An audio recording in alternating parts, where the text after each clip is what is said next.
Alternative Dig Talk. Real issues, real talk.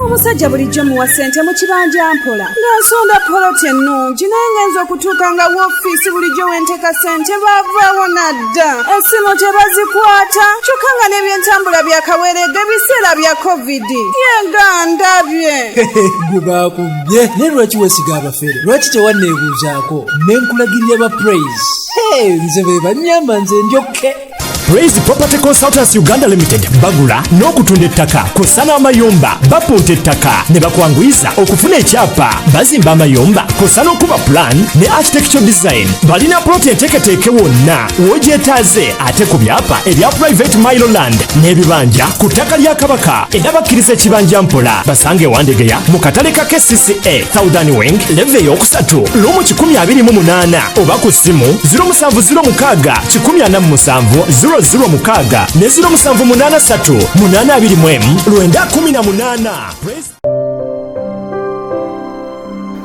Hey Ugandans, I'm Lieutenant Colonel Dewa Kiki, the Deputy Defense Spokesperson and actually the Deputy Spokesperson for the Uganda People's Defense Forces. I was hosted on Alternative Dig Talk. I encourage all Ugandans that this is the way to go. Always watch, participate, give your views and ask questions on Alternative Dig Talk. Dig Talk, the way to go.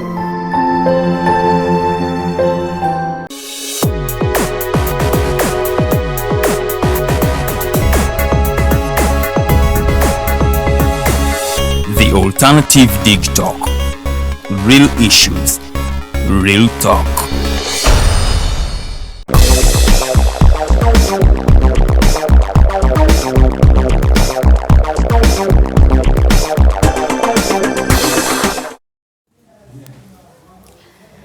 Bakulisaayo mu weekend mwebale nnyo mwebale ddala mwenna ate abatwekumiddeko mukadde kano The Voltage program gy'oli mukulaba amanya nze Omumbejja Luwedde Lilian. Lunaku lwa Mande ennaku z'omwezi ziri 11 omwezi ogwa 10 omwaka 2021 mwenna abatulaba mukadde kano abatulabira mu ggwanga Uganda n'ebitundu by'eggwanga ebyenjawulo mwebale nnyo ate mwebalire ddala abawaayo data ne mugamba nti tugenda kulaba Voltage mwebale nnyo mwebalire ddala abakomentinga abasharinga nammwe ate abainvitinga abalala okulaba mwebale nnyo mwebalire ddala bategeeza tetuli ku mainstream media wabula tuli live ku Facebook page yaffe eri The Alternative Uganda era nga gwe wena alina ekibuuzo kyowabula obusobola ogendawo obutereevu mu comment section nokiteekayo ate naawe noba nga oddibwamu ku YouTube tuli The Alternative Uganda, The Alternative Uganda ku Instagram ate nga The Alternative Uganda ku Twitter gyemikutu gyosobola okuba nga ate otufunirako. Mbaaniriza amanya nze Omumbejja Luwedde Lilian era nga nolwaleero tugobye bumale okulaba nti ate atwongera okuttaanya ensonga nga bibadde bitambula mu ggwanga lino erya Uganda tugenda kuba nga ate tubyogerako. Programu eno kutegeeza nti ebeerawo olunaku olw'Emanda n'olunaku olwokutaano ne basaawa emu ey'akawungeezi mpaka ssaawa 3 ez'ekiro tubaawo wano era nga twogera ku bintu bingi nnyo eddembe ly'obuntu ebigenda mu maaso mu ggwanga ebyobufuzi n'obukulembeze bw'eggwanga Uganda n'ebirala bingi nnyo byotasaanidde kubeera nga ate osubwasobwe guba gwe mulundi gw'ogusoose tulaba kugamba nti tegeeza omulala n'omulala ate ategeeza omulala bw'atyo.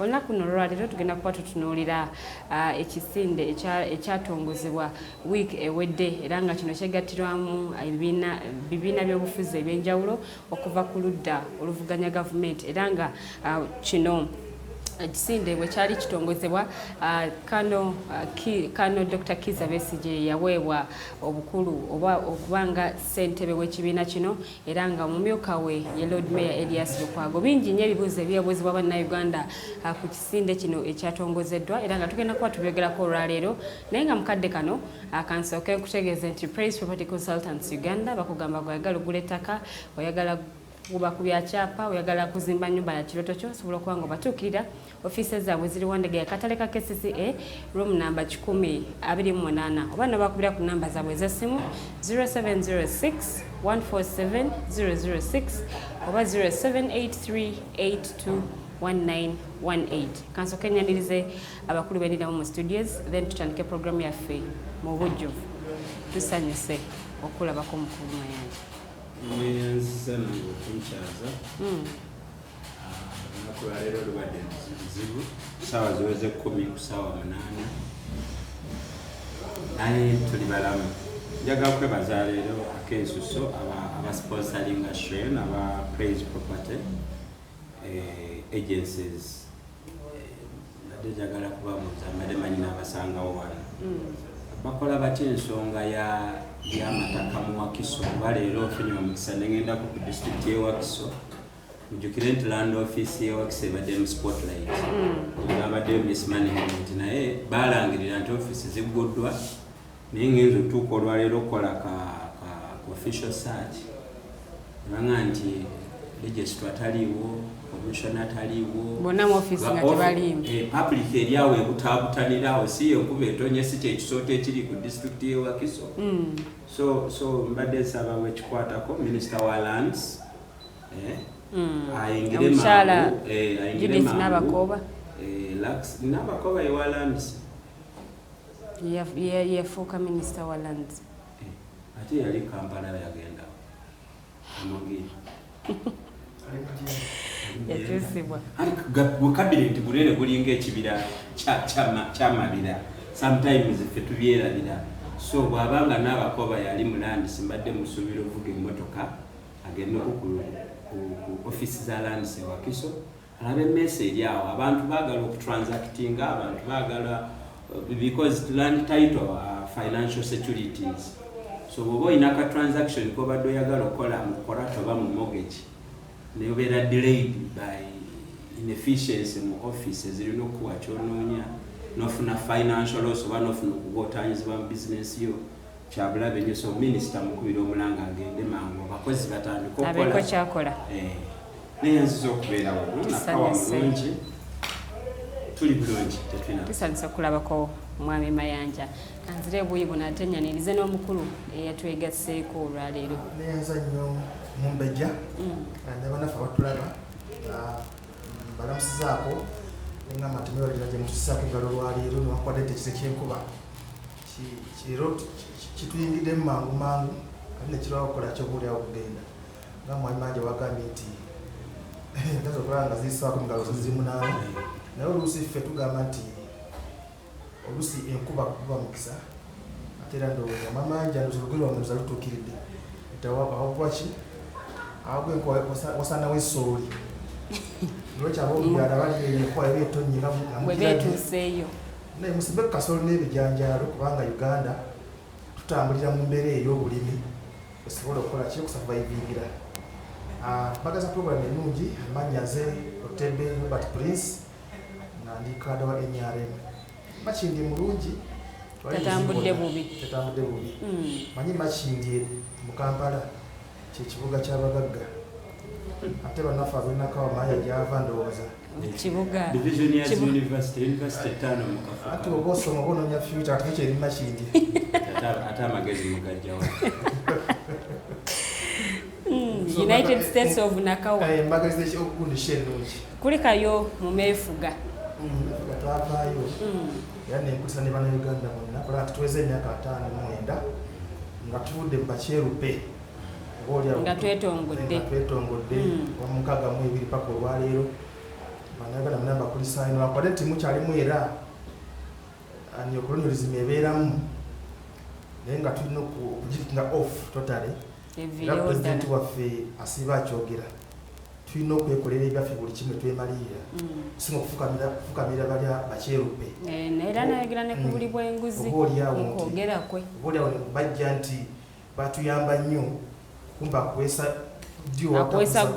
ddi atagisaawo webala nnyo so tulina okunyweza ameefuga gaffe gina emyaka 59 nekiddako okulaba nti mutuufu Uganda ngeri part of Africa buli kimu kisoboka era emessage egenda eri abakulembeze yabakwadde office gye bakwadde gikozese bulungi ate nga ekulaakulanya bannayuganda so si gwe ng'omuntu awo tujja kwefugira ddala okulaba nga tukola ki tuva mu bali bakyerupe weewaawo mwami Otebe tusanyukidde ddala nate okulabako olwolwaleero mwami Mayanja tewaliyo kumeefuga nasigala ewaka ewange ngezaako okufumiitiriza singa Uganda yali muntu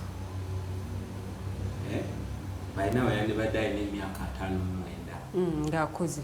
Omuntu oyo aba afaanana ati aba akuze, aba atandise okuleeta envi, alina byatakyasobola situla, amagumba gakoze gatya. Infact aba takuze, aba akaddiye. Akati aba tannabakaddiwa nnyo abanga endabirira ebadde ennungi. Aba atandise ate kati bw'oleetamu ekyo endabirira ya Uganda constitution yamwe ku puliyambo yegyogera obulungi. Okitegedde waliwo omuwandiisi omu yawandiika n'agamba nti Uganda mukazi by independence yali mbeerera naye agasajja gamutaaguula okutuuka olwaleero atambula awenyera. But I was trying to okufumitiriza nti the first independence celebrations were such a young country. Therefore bingi nnyo byetwali tusobola okwewozaako. Now 59 years bw'oba musajja oba okaddiye tukusuubira okuba nti oli semaka tokyali muzigo. Tukusuubira okuba nti tetukyakubalira ku saati 2 oba 3.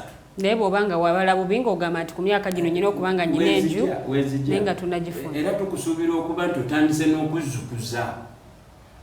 Right? Ye musajja e Buganda myaka 59 ayingira 6. Era kati awo gwe enkiiko z'ekika tezitandika nga tonnajja. Enkiiko z'ekika ntegeeza East African Community n'ebifaanana bwebityo. Kitegedde? Akati ekifaananyi ekyo kiteeke mu Uganda. Musajja Uganda yamala okuzimba oba akyapangisa. Atandise omusingi alina abazzukulu akigamba n'atayagala kiwulira ndiza abazzukulu. And indeed alina abazzukulu because at 59 oba tolina abazzukulu then obeera n'ekikyamu ng'omusajja.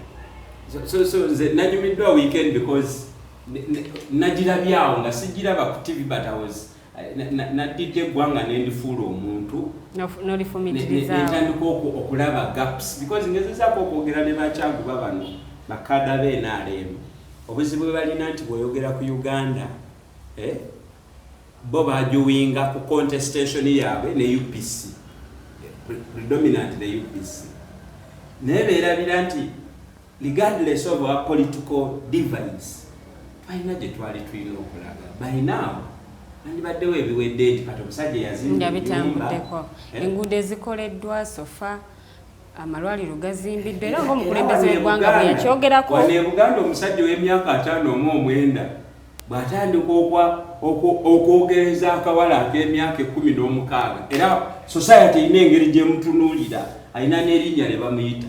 So at 59 if we are building roads now there is something wrong. If at 59 we have borrowed beyond our limits, it is terrible. Tuveeyo tutandikira ate ku mulamwa gwaffe gwe tulina olwaleero nga bwe nabategeezeza week ewedde ennaku z'omwezi zaali 7 ebibiina ebyenjawulo byegatta ne bakola ekisinde kimu era nga kino nno kirimu ebibiina okuli PPP, mulimu FDC, mulimu aba DP block wadde nga omwami Robert Mao ono nga ye president w'ekibiina kya Democratic Party ye yategeeza DP yo nga yo tebali part of this coalition era nategeeza nti bo nga bo tebannaba kubanga beegatta ku kisinde kino. Muno nno mulimu ne UPC, mulimu Jema, mulimu ne Conservative Party eno nno yekulemberwa omwami Kenny Luchamuzi Thamani abangi bamanyi nga Thamani. So coalition eno erimu ebibiina ebyo nga bwe mbikutegeezezza era nga yatongozebwa week ewedde ennaku z'omwezi zaali 7 era nga chairperson oba ssentebe w'ekisinde kino gwe baalonda ku lunaku olwo ye Kano Dr. Kiza Besigye Kifeefe era nga omumyuka we ye Lord Mayor wa Kampala Elias Lukwago.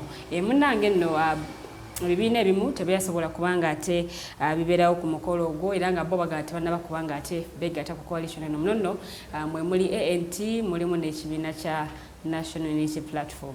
So gwe mulama gwe tugenda okuba tukubaganyako ebirowoozo olwaleero ebibuuzo ebyebuuzibwa bingi nnyo. Abamu abadde beebuuza nti Kizza Besigye eno strategy yakozesa okuba nti ate akomawo ku political scene ye abaffe banasobola okubanga bakolera ddala ekyo ekibasuubirwamu ng'abali ku ludda oluvuganya gavumenti nti mu 2026 bwe banaaba nga bayingidde akalulu banaasobola okuba nga bamegga Gen. Yoweri Kaguta Museveni nga bo ate bwe bategeezezza byonna tugenda kuba nga ate tubyogerako. So alina ekibuuzo butereevu mu comment section oba okiteeka ate tubeere nga tujja kuba nga ate tukiddamu bulungi oba naawe n'abayagadde okuba essimu mu nsaawa yaffe eyokubiri ojja kuba n'omukisa ogwo. Katutandikire awo wennyini nga nsooka n'omwami Otebe omulangira. Tuli ku People's Front for Transition. Mumbejja erukanga n'etonnya. Ne tulaba bwe zenkanya. Emyoyo. Olwaliro Uganda etegedde tebannabyabufuzi banaafuuse. Batya ate mwami Otebe. Dr. Besigye aswazizza nnyo ensi eno Uganda ne FDC. Toyinza kwoza ngoye nozaanika ku ttaka. Ziriwo engoye era ettaka liriwo we baandise. Dr. Besigye ekintu kyakoze kyandibadde kikolebwa muntu mulala so si ye. Era bulijjo abagamba nti Museveni ave mu buyinza aludde mu buyinza takoowa oza mukirabye.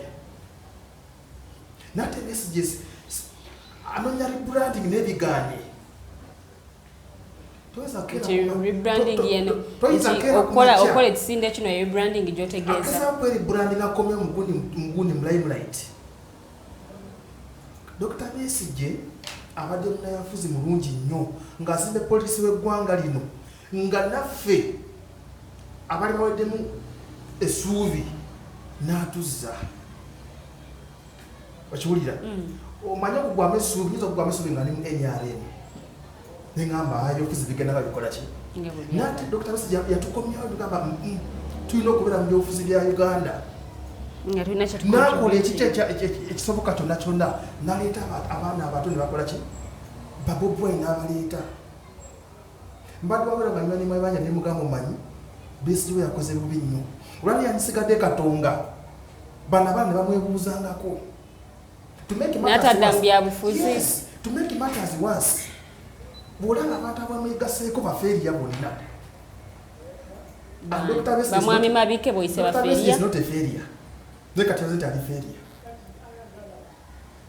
Oleta bakeni Luchamuzi n'ofiisi zigaddwawo balemereddwa.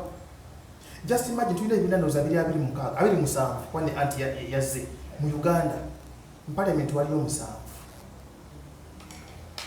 nga ne NRM mweri eno ndoza tebyawo zina 7 kwa wadde CP Conservative Party waliyo FDC waliyo DP Bloc waliyo abo bali part of DP waliyo Conservative Party era sempate mpuzalire mu Amisiranda Secretary General Gundi General Secretary wa DP nagamba abo setubamanyi tebakyali part of oleta lwega mukako akuyambe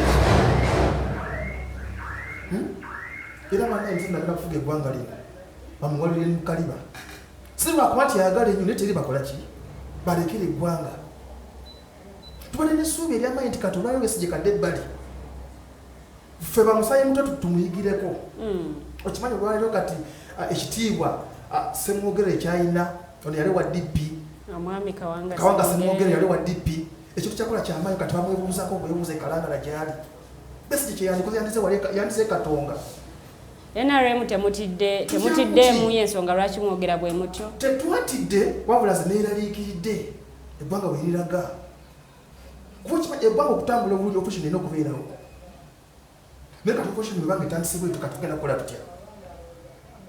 Nawe Bobi Wine ng'agamba bannaye Besigye tetwalagana naye. Naye bwe kiba nga kyekisinde ekizze okulaba nga tujjako omusajja tetumuvumirira. Tugenda kukolaganira wamu. Tekisoboka. Eggwanga lyonna litambulira ku muntu oba opposition. Bwembanga mwekozeemu ebiwayi nti olwo mukole ki mujja musule gavumenti temugenda kukola gavumenti. Tyali bali Dr. Besigye. Leero Besigye yambudde engoye yali ku street atambula. Yasize bannayuganda. Nze neewunyiza nnyo era n'abadde esala ne ngamba singa poliisi emulemesa. Eremesa ky'oku omukolo ogenda mu maaso. Besigye asigaze gundi ekitiibwa kye. Naye opposition egezaako okulaba nti yeegatta bafuuka omuntu omu. Twalina TDA yakolawo ki? TDA wakiraba nti beegatta Besigye n'omukasuka ebbali ne bayita Maama Mbabazi ate yali ava mu NRM. N'akola go forward. N'akola go forward naye bamufulaga. Besigye n'agenda okumwegattako. Kati gwe Besigye akuyisa omwegatteko agenda kukolera ki? Omwami Maama Mbabazi n'amala n'addamu NRM. Ati yalaba ate ekiriyo. Olwaliro Besigye yandikoze amawulire ng'aze mu NRM. Mawulire gandikoze nnyo. Nogende kato gundi mba atongoze red card nawe yawadde red card kituufu. Red card twetaase. Yawadde red card. Mukisawo yavuddemu yekka. No, but red card twetaase. Bwe tubala red card baba kufulumya kisawo kati yefulumiza. Zene Mwagaso Express mu Uganda. Yandi wa Uganda Prince. Bikalida ucho kapteni of Vamwa card. Ya yero. Ive gata gundi red. Wamala benga sapa. Kati Besigye yawadde red card ye avudde mu kisaawe ate bubi nnyo. Bannayuganda njagala mwegeze bano bannabyabufuzi. Okiwulira okujja kwa Besigye ng'atugamba tayina gwaguluminga n'ate ogulumingire ewajjema kitegeze Katonga wagudde n'Entebbe Road wagudde kati ye alipira buli pizi. Okiwulira era nze Saturday nenenyamire nnyo mutima tulagawa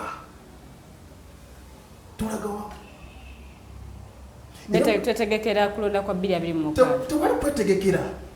Tewali. Okutekuba kwetegekera gundi kulonda kwa 2026. Betegeka ng'oluvuganya olubudde oluwabula oba oluvuganya gavumenti okulaba nti bafuuka omuntu omu bonna nga balina kozi emu okusobola okulaba nga bajjako omukulembeze w'eggwanga. Besigye yalaga nti buli omu asobola okwesimba mu Uganda bano. Abanga alina gundi agenda nga nnungi oba manifesto. Bobi Wine najja. Naye Bobi mu kujja ne batamuwagira. Ne bamulekawo. Era singa tulaba big fish bonna bali proposition teri abagira Bobi Wine. Taliyo. Aba nabona walabye gundi emengo teri abagira Bobi Wine. Kati okukisamenya up be walabyawo baze kuba Bobi Wine fasi Museveni. Era Museveni naseka. Hali yaseka. Hawubana mamu weyetula wadde mwadde. Teri kimusumbwa mwajjako gundi COVID-19.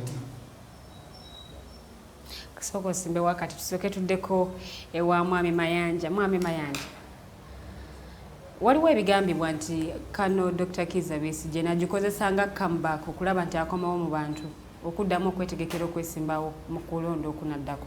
Byogerwa baani Bannayuganda abawa mu bitundu by'eggwanga eby'enjawulo. Ku Friday Mwami Kyagulanyi yatugamba nti Abannayuganda ababadde mu mwoleso gw'e Dubai batendereza amakula naye nga tebamanyi nti mu ofiisi zaabwe eza internaffe wali abawala abatunze n'amalaalo g'abakadde baabwe badduka ekibambulira. Therefore bw'oba ogamba Abannayuganda boogera beera specific baana. Naye nze njagala kuddamu bwenti nti omusajja omu yagamba nti simple minds discuss personalities. Guno omulamwa munene nnyo nnyo nnyo okutandika okudiscussinga Dr. Kizza Besigye. Tuba tuluzinga ekifaananyi ekinene. Kino ekyatondeddwa tebakiyita Kizza Besigye, bakiyise the People's Front for Transition. Discussion should be about the name alone. Abantu bataddewo entabwe baagala okulaba enkyukakyuka ez'emirembe. It has nothing to do with Besigye or Mukaku. Yes, Entebbe. It is okay. It is okay. I can also be a chairman. There are very many leaders. Bakiwulidde. Ekyokubiri nti okukiraga abajja okukiwagira ng'omukolo gwabadde gwetaagibwa. Who was appointed to do that job that day doesn't matter. It doesn't matter. However, it does. No, it doesn't matter. Because kyakoleddwa kyawedde. Ono agamba mbu Museveni ali mu nseko nze nina intelligence etulaga nti ISO yabakanye edda n'omulimu gw'okuprofilinga buli yakoze eki buli yabadde ku mukolo. Era waliwo budget. Bino kati nsomola byamamunda mu State House. Waliwo budget waliyo ne ba operatives abali bakubira bamayanja obusimu jangu otubuulire. You understand? So it is that serious. Kiri mu mpapula z'amawulire, kiri ku buli TV show. For someone to reduce it into to discussing Besigye endowooza afaanana ow'ettulwala b'enjovu. Ku bino byonna gwe olondawo naye kanokiza Besigye abaddeko mu mitwe ebyenjawulo. First of all, it is wrong okugamba nti Besigye akomawo mu byobufuzi. On record, Besigye yawumulwa obusawo dda okuva lwe yawumuteeka empiso ku ttaka. Occupation ye bibadde byabufuzi abikola emisana n'ekiro on different forums mu Uganda, mu East Africa, mu Africa and overseas. So it is a wrong statement kumpewo okuga nti agezaako okukomawo. Gwe ssebo lwasemba omulaba yali atunda nnyaanya. Listen, politics is not only politics is not played on the limelight alone. Tuliziganye mwami Otebe ne mwami Mayanja. Mwami Otega ajja kutegeera bwe tu discussing on because for me I took time to note down. Mu byayogedde ebyankutteko. So it is wrong nawe okimanyi. It is wrong kuga nti Besigye akomawo mu byobufuzi because abadde takyabirimu okumala ebbanga. Mwali abadde akola ki? Gwomanyi akola ki? Wamuwuliddeko nga yazzemu owina atandise kutunga ngoye. Besigye mu byobufuzi mwali nze muwulidde emirundi mingi ndi wa mukisa nti nkyalako ewaka ewuwe. I know the visitors who go at his home ekitutwalayo kibeera eki. The conversation is politics. Maybe kyobadde oyagala otegeeza kyagala kukomawo muntu elective politics. Nsobola okuteekayo omukono gwange ogwa ddyo. Dr. Besigye sibyaliko mu kaseera kano. I want you to mark my words very well because politics is not static. Sibi ebirimu we byali we biriba emirembe no. Ngambye for now si kyekyo kyetuliko. Now, what is the People's Front for? Transition. Red card tweeters. Ebyo tujja kujja. Ekisooka ku byonna bwe mbadde ntandika sheno nakikoze deliberate. Twayogedde ku Uganda at 59. Mu ddakiika ntono ze nabadde nazo nakusiigidde ekifaananyi n'enkulaga Uganda bwefaanana. Musajja w'emyaka 59 ng'ali mu kazigo ne bazzukulu be. Yeewoze n'abamuwola tebakyayagala kukola ki? Mutunulako. Na concludinze ngamba ti mu butuufu waliwo ekizibu ekiri pertinent. Abalina stake mu Uganda abalina okutuula okukinogera eddagala. And indeed, abantu bazze beegattira mu formations ez'enjawulo naye nga cause yeeno. Kati bwe tubanga tukyabanja enguudo, tukyasaba eddagala, naye tetukyasobola kwewola fairly. Don't you see a problem? Now, if there is a problem, kitegeeza nti abalina obuyinza be twagala okutransitinga from, they are very bad decision makers. But are we even ready for the transition? It's where we are going. But let me make this point. The people who have power today are bad decision makers. Nalabeko Joel Senyonyi kwe TV ngaganti basooka kwewola bwe bamala okwewola ne baplaninga ze bewoze kye bagenda ozikozesa. Now the question I want to ask Oyawakanya People's Front for Transition, okyayagala tugende maaso bwetutu nga twewola ssente ku interest enene bwetumala netwebuza ye katoba tuzikozesa eki netumaliriza nga zibuliddawo mukandolindoli naye bwetumala netugaba nebbanja nga buli munnayuganda naawe nyabo atudde wano sebo oliko akakadde kamu n'ekitundu akaliko ne interest kabeera omwana gogenda okuzaala. So nze ndowooza nti ne Robert naye akimanyi nti there is no debate wabaddewo obwetaavu oba transition. The answer is yes. Okujjako Robert ng'oli kada. Okay, kino kankireke. Ng'oli junior kada. Mu hierarchy ya NRM. Nze nkakasa naawe okimanyi nti the conversation about a transition within the NRM itself is now ripe and it is audible. Tinaffe abali ebbali kati tubiwulira. Olutalo luli wakati wa Odrin Lwabogo ne Muhoozi Kainerugaba lulabwa n'omuzibe. So, as Ugandans, as patriots, you cannot suffocate a debate about a transition now. Now, lwaki Besigye abatakudde bwe mubadde mutayagala kwetakula? nti ebiseera ebisinga ebintu ebifaanana nga bwe biti tubadde nga tubiyingiramu kikeerezi, tubadde nga tubiyingiramu nga tutambulira ku road map electoral commission. Baabo wene tulowoozesa abantu nti bino byakalulu. Ekyo kimu. Number 2, towards 2021 waliwo debate biri mu opposition nga waliwo amalowooza agaga nti bannanga akalulu kokka tekamala tekagenda kukola. Abalala nga bagamba gwe funa ndagamuntu babba katono singa tuwandiisa abantu miliyoni 3 bwana babbako 10 era tuwanguze mmeka. We did not get time. It is okay. I don't nagambe sigenda ku discussing individuals there. I am restricting myself to principle and philosophy. On Obayachiwandika that great minds discuss principle and philosophy. Great minds. Today I want to imitate great minds.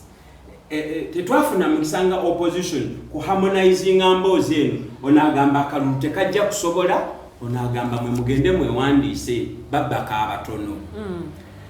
Abali baga nti akalulu tekajja kusobola ne bagabya space bano tebakirabangako kyovula kibayombya. Dr. Besigye ayali takkiriza nti akalulu kamala n'ekibiina kye FDC nze manyi fatigue gye bayitamu omwegayirira gw'oba okomawo n'agamba no tagenda kudda sijja kudda because what I'm looking for answer teziri eyo gye mukola ki gye muli. However abalowooza nti balina tebasobola okujjayo the space is available. Bwe tugenze mu kalulu abakulembeza nnyo kampeyini yafuna ndagamuntu bafunye omukisa okutegeera efficiency y'ekyo kye baali bakulembeza ku nkyukakyuka gye tunoonya. basobola okufuna ababaka abangi mu parliament. That was not the agenda because si bangi they are not a half of NRM. So stay wabere ekibiina ku opposition body tudda ku opposition bebasinga ababaka abangi mu parliament. It is not enough ababaka baba bangi nga mukoze a half.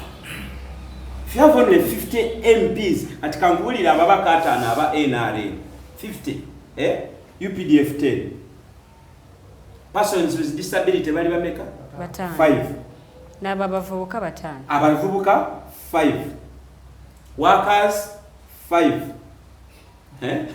nyongereko katwagezeko na already that 50 Museveni ne bajjamu ba flag bearer be NRM abayita mu kalulu abatayita mu electoral college n'abatwale waka ne bebaka asigaza numbers ezikuba opposition n'aba independent banji mbadde sagala genda because most independents are NRM leaders. They confess to the NRM ideologies. Therefore for me nze mayanja abeera wali gonja wakalira the argument mbu twaweze number nenga temwatuuka mu quota because the numbers in parliament will be important when there is a critical debate. But 50 are insignificant era wabadde olaba wano juzi webekalakasiza olwasegirinya ne gundi Mwami Dombo ngagamba we have enough numbers. Parliament is going on. We have opposition, of course opposition is playing a role here. But let me tell you, opposition you na yegatta ne marching out. Dombo nagamba we are not bothered. It's business as usual. Parliament in fact bebafiirwa cheap seating allowance. You understand? So 2021 wasn't about raising numbers in parliament because waliwo nazo factors zino temusobera mukwata. If Museveni gets 200 MPs mu NRM ayina abantu banabeere electoral college abajja by certain means ayinawo ne 10 nga tetumanya naye balondebwa bo naye yokuba ye commander in chief influencing ani alondebwa. So the debate wasn't about numbers in parliament or local government or whatever because the change that we want to cause, these numbers, wherever they are, they play an insignificant role. So, issue is later frontier, one. Ekintu kyatusinga okayanira ekibadde argument yaffe since independence, not even before independence, is that Ugandans were rendered powerless by the gun at the coming of the British. Abasajja bajja mu nyumba yaffe ne bakuteeka emundu awo ne bagamba ekitanda kifuuke dining. Taata w'abaana y'abakola ki What am I trying to say? Nagamba wano last week nga togera ku independence that abazungu tebawamba Uganda. No, bawamba Buganda, Bunyoro, Ankole, etc. by using guns. It is that day that we lost the power as citizens to have say in leadership. Ebirala byonna ebidiridde, it is the gun. So the biggest fight is not actually against the NRA. It's against the gun. Mwabali mu NRA mu DRA, do you freely participate in politics unfettered? Nga nawulira eyali ayagala okuvuganya kuba vice chairperson Western Uganda bamugamba ngono tannafa. So kotule once, and indeed it was the case. Odwin Rabo, so when you look at the Ugandan political spectrum, the cause is the powerlessness of the citizens of Uganda. Therefore, the front is valid, it is on time. Mwami Otebe, bw'otunuulira ekisinde kino olaba nga kinasobola okukyusa political scene nga tetunnatuuka mu kulonda kwa 2026. Ekisooka ddala Mwami Mayanja alina ekintu kyagala okubuusa amaaso era byagedde byonna era mbadde simanyi nti awagira nnyo FDC ne Dr. Besigye naye mbuzi nonna gyanyumiza wano abadde aprotekitinga Besigye kyobola agambye nti tagenda kudisikasinga personal oba omuntu taagala tukoone kuki Neze kankubuulire bagamba nti oba otagala mikira gy'enkima okukoonako tewetaba mazina gazo. Kati Dr. Besigye singa abadde tayagala kumwogerako mu byobufuzi tiyandize ki emengo yandize natule Katonda nawa advice okiwulira ekyokubinjagala kwa Mayanja ategeere nti Besigye yebrandinga okola yava mu NRM brand ye alina okugirwanirira akimanyi nti yamanyi without him there is no opposition wabula ekizibu kyayina nti ye awaniridde oludda oluvuganya gavumenti era akimanyi era namawulire gakyawandika tebawandika ku Bobi Wine nga strong opposition leader mu Uganda osoma mwali mu international scene zonna okiwulira bakyawandika ku Dr. Besigye so akyayagala okulaba ng'akola ki nga aconsolidating ekintu kye paka n'akola ki oba mungu n'anamujjulula. What is the reward of being the opposition leader? Therefore, mu byobufuzi olina okuba ng'oli prime light okusigala ng'olabikira abantu era ono mukayambu bwese tali mu byabufuzi mwali kino ekigunde kisite kyatongozeddwa kya byabufuzi tekyabadde kyabasisita oba bafaatha oba bayimamu oba basheeki kibadde kyabannabyabufuzi ab'enjawulo kwatagana olw'abakomerezi baffe sinaga nti Besigye tali mu byabufuzi in fact nze nkikugamba bw'ogambye akomawo nkubuuza avaawo yes nze ŋŋamba nti Besigye okuva lwe yawumuza empiso omulimu yasigazo kubanga ne Toto emirundi Besigye gy'abeera mu byobufuzi ne gy'abeera ku Toto gye musinga okwogerako nnyo ey'ensambya njibala so occupation ya Besigye emisana n'ekiro and this is not politics, it's fact, it is politics. So statement oga nti akomawo mu byobufuzi nze nkubuuza nti avaawo abeera mu byobufuzi yemmere gyali zengoye zayambala Besigye abadde mu gundi kyetukosa mu politics abadde mu political limbo nga yeesiika bataliyo nga takyabirimu webale nnyo era mama ekyagamba nti Besigye agamba temwetaba mu kulonda Besigye tasitika ku kigambo kye Rosa agamba nti temwetaba mu kulonda kuno era negenda kubba akalulu noteekawo candidate nga yagira mmanya ga mu lyato boy nga kute fulagayo ate kiraga nti kuba musupportinga afune flag eyo neba MOP nobanonyeza akalulu okiwulira therefore baleme kubuzaabuza abantu kiriza gaana Besigye abadde mu political limbo katanoonya weyekwata akume prime light okiwulira lwakuba nti ekizibu kyayina akikute bubi emabega kambuza yali 2011 Besigye hiringa abanabyabufuzi okuva aboogezi nga bajje bamulage ayogera atya wali ekibuzo ekyaliwo nti Besigye ayogera arrogant agenda kufuga ggwanga biki na hiringa abantu bajje bakole ki bamuwe engeri y'okwogeramu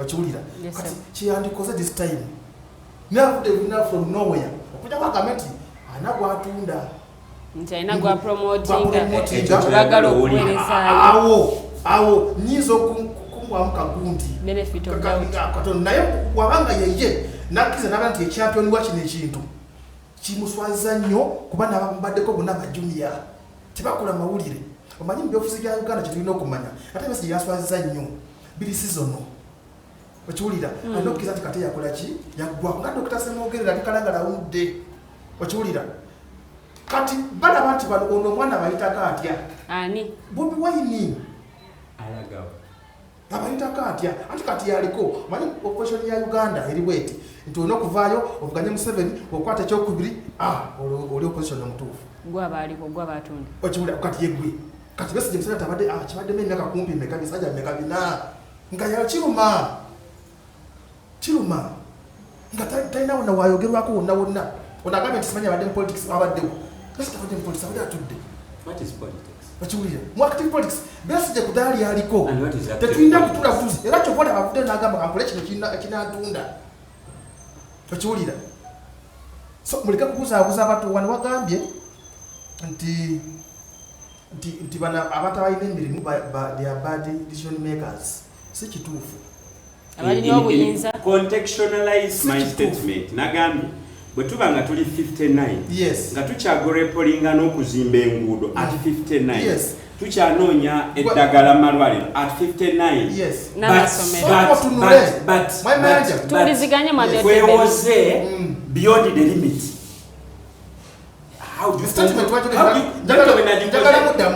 njagala muddamu so okutunda emyaka 59 gano Uganda ebadde etya myaka egyemabega enyaleme inaimbe kati myaka 35 naye yasaana wa Uganda by 35 years Lee Yu yali amaze okutaa Uganda ng'ensi tebagisimbira mu nnaku lumu tomwana azalidde olwaleero ekyagenda kwavulaagenda atambulirawo ensi bagizimba muki era singa tupapira mwana gamba Museveni apapa akute kinakute kiri tulina okuwa credit weetaagisa bwe tuba tuzimbye enguudo tuweewo credit twagala tuzimbe ki tuzimba okusiisira bweyagala tubeere nabo paka tulina okuzimba enguudo zibeerewo nawe ojja wano dakika biro oba otuuse nenakawo okuza eki nti security ekyuseemu so 10.4 zitwaleeta zetuli mu kumaliriza ate zikoledde nnyo bannayuganda ng'ojjako corruption eyo corruption tukkiriza tekyakola ki ekyagaanyi but the 9 at least 99% ekiwulira so gundi luwedde Besigye njagala kutuma ono omwami twaganda agende nalya n'ekiremisana bwemba muli kulancawo mugambe nti dokita mbadde nkusaba tuddeyo katonga tutuule obeere gundi consultant omwana ogundi omusajja ono yali saabalamuzi gundi kanyehamba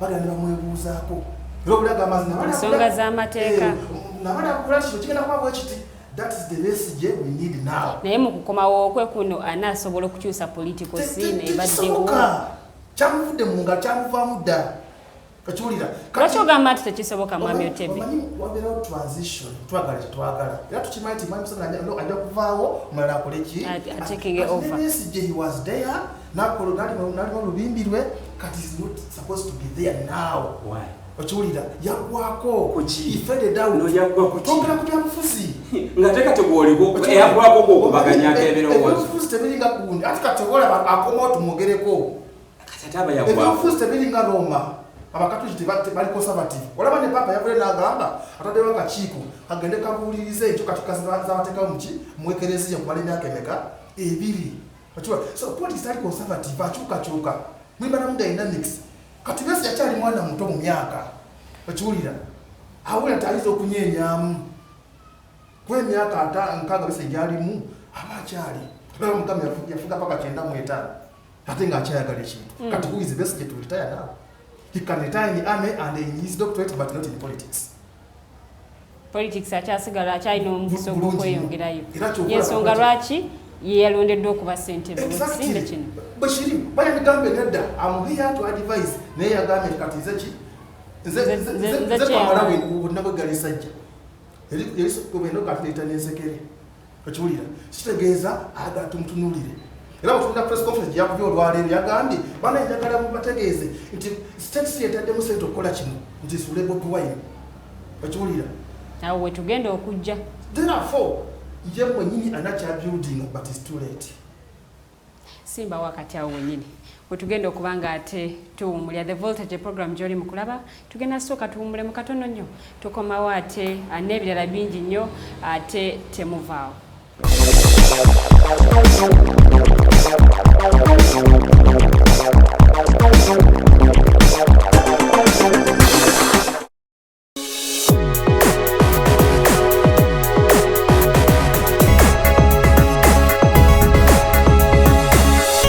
Alternative Dig Talk. Real issues, real talk.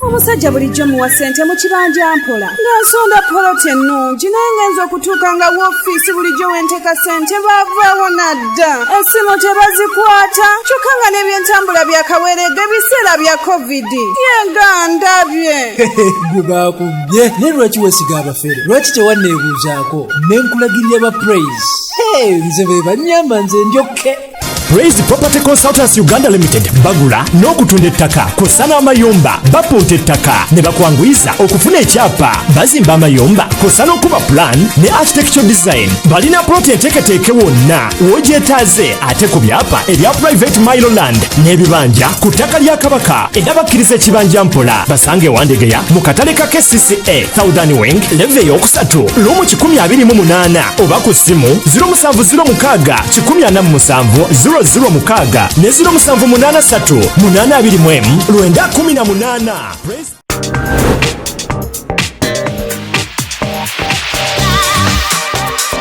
Hello beautiful people, you're welcome to the Snap Talk with your girl Teddy Tenjo every Saturday right from 6 to 7. It is your responsibility omwana wo kubeera mu nyumba nga teyasuze bweru mbo bamubanja rent. Koyo kulaba abalenzi abo abasajja abakunga butuufu tebabuulirirwa nga babulamu. Towerabira nti tuli wano ku the Alternative Dig Talk. Mukwano gwange gwali topic kiri wandyagadde twogereko. Is it about family? You can take your time, look for a job, stabilize, men will come. Men will always be there, you will get the men. Bonna gwoyagala musajja yenna gwoyagala ojja mufuna. Embaga ketuuke. Bino bintu byasenga na ojja bafuna. Naye ng'oli asitudde ttu yakedde ku macabaga nti nsitudde ttu. Naye nga mutuufu agambye nti gy'akyali. Akyali muto. Is it outside family? Is it society? Oh, could it be relationships? Just be commenting a topic yona gyanjagadde twogereko tujja kwa tujogera kwano ku the Alternative Dig Talk ku share enganzi the Snap Talk.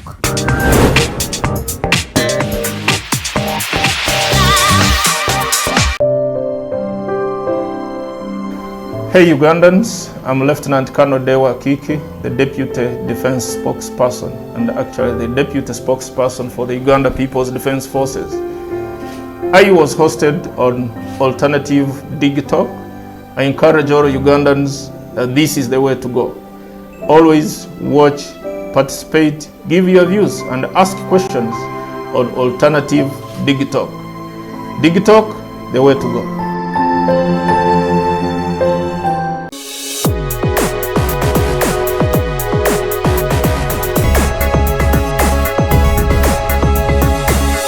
The Alternative Dig Talk. Real issues, real talk.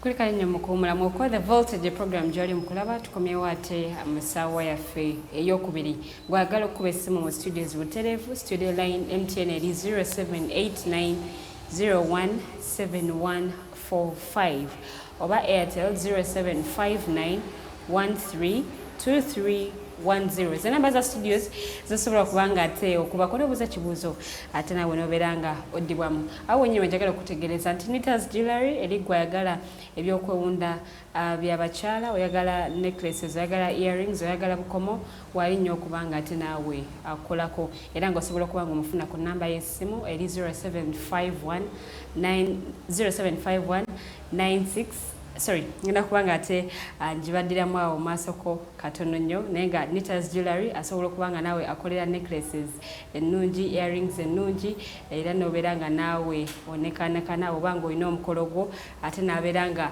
akwambaza ennamba ey'essimu ngenda kubanga njibasomera mu maaso awo mu dakiika ntono nnyo okuva kati naye nga ngenda sooka nzirayoko ewa mwami Otebe ate asooka atubuulire nti waliwo ebigambibwa nti state yefandize ekisinde kino okulaba nti bakisuula opposition ebadde ekulembedde essaawa zino era nga ye National Unity Platform.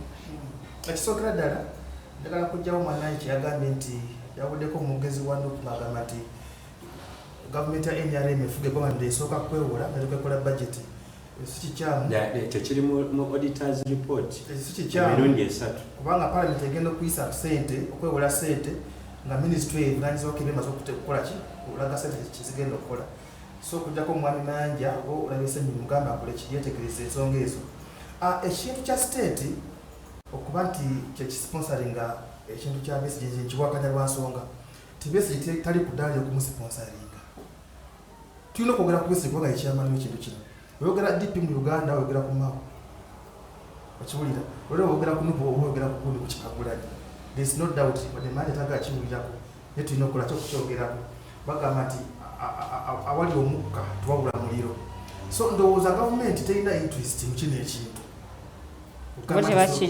tekirimu lwansonga nti okusuula okugamba nti bateke Besigye ssente asuule Bobi Wine Besigye feded okiwulira toyinza kukwata obanze amaca ogambe embuzi gye nsambe Ronaldo bamugobe mu kisaawe Cristiano Ronaldo okiwulira kuba nti Besigye yajagwako kate ono ate namba lujega tumwesobolera tunula statistics mu manje gyabadde akuwa mu parliament ebbanga lya Besigye nga yesimbawo abaka babadde bangi mu parliament nga ayina n'aba independent abatafuna fulaga ya FDC nebajja ne bawangula ne bajja mu parliament nga ba Besigye elining n'olwaleero ekiri mu parliament tekinyuma tekeza tono onate munafu nnyo tetuyinza gamba tetuteekemu ono sente akulaya asuula ono tumwesobolera by numbers tanawulaba ekigenda maaso kyekikolerwa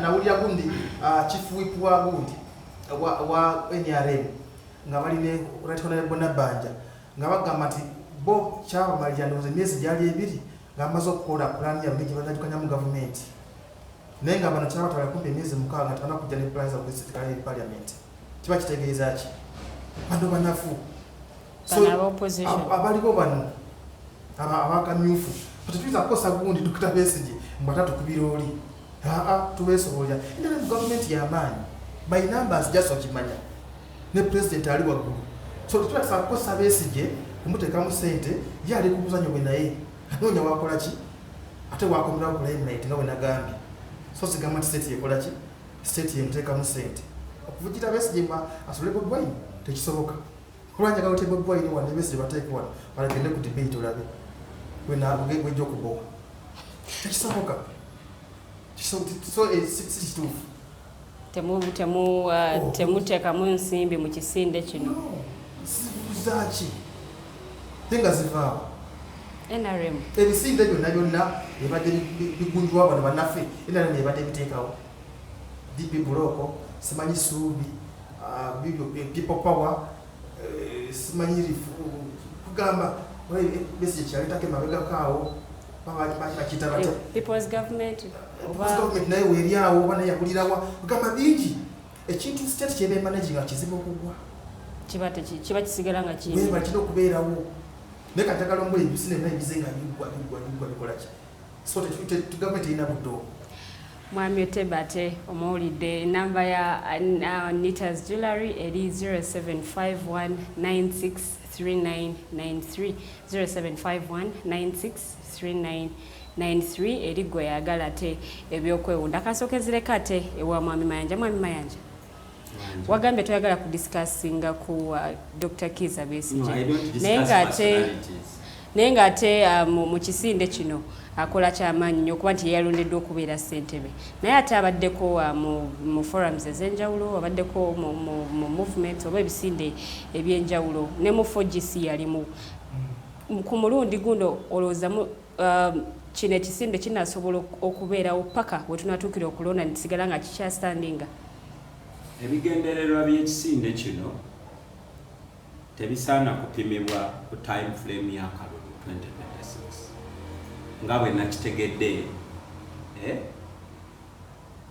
abasajja bano ensonga ze bavuddeyo okwegatira mbaira nze ndowooza leero mu studio twandisaze ne cake because ekibadde ekyolutentezi bulijjo ab'opposition mweyawulayawula honestly nze sinaba nange kukkiriza ti Mike Mabike ne Walter Mukakulubega basobola otuula ku mmeeza ne Kizza Besigye. Bayibuli etugamba nti omuntu omu yekka yatula obulokozi ebeera mbaga nnene muggulu. Abannayuganda ababadde basaba abakulembeze b'oludda oluvuganya gavumenti okwegatta bwe kuba nga mu kusinziira bano beegasse wano wandibaddewo pati because kikulu nnyo Mike Mabike mukulembeze alina style ye John Kennel Chams for me ekyo kinene nnyo kiwoomuna nnyo naddala bwe tuba tukopyeko wano ku mulirwane Kenya Baba Raila Odinga abadde player mu buli kitambula wa wakitegedde ate bw'otunuulira kati Kenya gyeraga naye sijja kutawanya Robert tabitegeera bino ebyokunoonya obuyinza naye nze ndi wa mukisa nti mu gavumenti y'NRM y'emyaka 35 ntuddeko n'abaali mu nsiko abaatandika enkwe ne Kobani ezaleeta ki omu kubo yanjatulira nti amazima gali nti bwe bayingira ensiko tebamanya ddi lwe banaavaayo era tebatuulangako naga nti Christmas eddako tujja giriira wano nawali baserebulatinganga lwise yo yatukanoga nti n'obuwanguzi bwabagwako bugera inspiration Dr. Besigye bw'abadde atusomesa atugamba nti Katonda blessinga bali mu field abali mu workshop abalina bye bakola tosigale wake w'omuliri n'osaba essaala n'osubira Katonda anakola ki naga nti bwe baali mu nsiko in fact bafuna obuwanguzi ku ntiko y'okubwa kwabwe babakubye batandise osikatalinga then omukisa ne gujja yali helicopter ya Itojo eyabwatukira mu bbanga ate nga Itojo yali abafuukidde akagweruweero awo fortunes ne odine zidde ewaabwe ng'olulimi lw'ennaku zino we luli ne batandika okutambulira mu weevu ekolaki eyabatuuse Kampala. Ntegeeza nti tewabeerayo alimba bannayuganda omulundi ogw'okulala nti bwe tukwata wano bwe tukola kino tukusa no tekiriyo teri amanyi oba okutte emmundu nakino ekisinde tekigenda kubuka oba okutte emmundu kubanga Jonas Savimbi yafa muyeekera ntegerekese so bw'oba onoonya buyinza ng'oyagala kukwata ku buyinza bwa state kyokka ky'olina okukola gwe is to make your strategies and tactics and implement them ebya success it may not even be yours. Abasajja abaali mu musinde ogw'okulwanyisa effuga bbiri abaddugavu mu America ba Martin Luther ba Mukyala Rosa Parks bwe baali bakola bye baakola tebaalootako nti bajja kukeera enkya ng'abaddugavu be bakola ki kati be bafunye enkiso mu America ne bo baakolanga ki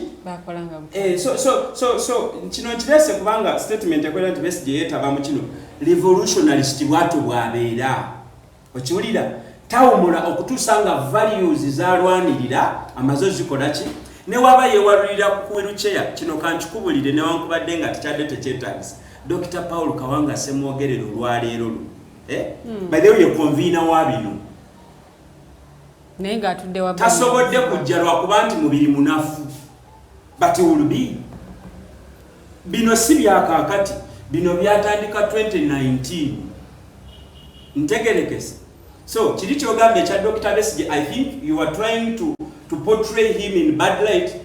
Unfortunately you are giving him unnecessary credits because you are affirming to us that he is a revolutionarist, is a freedom fighter, and once you subscribe to those values okufa kwokka kwe kuyinza okuyimirizaamu naye n'omuzimu gw'ogukwata b'amayanja ne tusigala nga tutambuza ebiki ebirooto byo. Now okuddayo ku kibuuzo ekibuuzo ky'obuuziza nti tunatuuka 2026 nti okubanga bino byasooka okukolako ebimu tebyasobola kubanga buli Kizza Besigye kye yakola kirina significance mu politics wa Uganda oba mulalu oba mwana muto oga nti tebyalina makulu.